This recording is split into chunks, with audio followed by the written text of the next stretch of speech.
Bekins is celebrating our 50-year anniversary this year, and I was there on day one.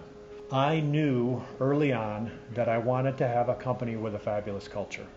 And it wasn't until I read the book The Advantage by Patrick Lencioni that I recognized the real steps that I had to take to build a culture, and it took years.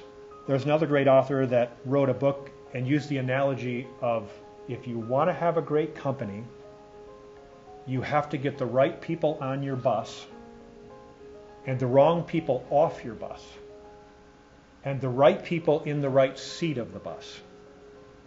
Now, the bus is the analogy for the company. Oh, I love that. I need to get the right people on my bus and the wrong people off. Well, first you got to figure out what your bus is. What do you stand for? Who are the right people to get on your bus? And it's really more of a discovery process, because most companies' bus definition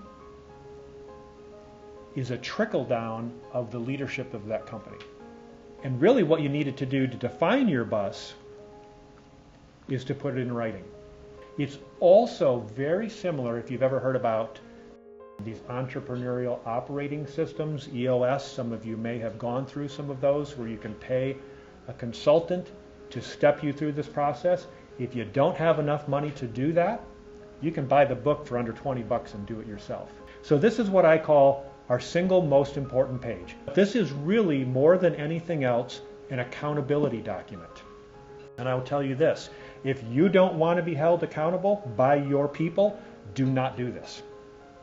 Because the minute that you put in writing exactly what you stand for, and then you do something different, you're going to know about it.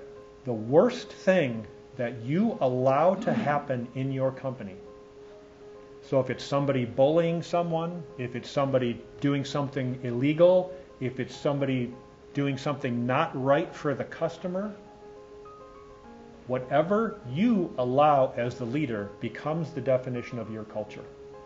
And they're going to quickly realize that you are inauthentic and you are not a leader of integrity.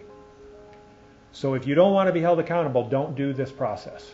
But if you want to change your culture, the biggest thing that set our culture was when we put in writing what we stand for.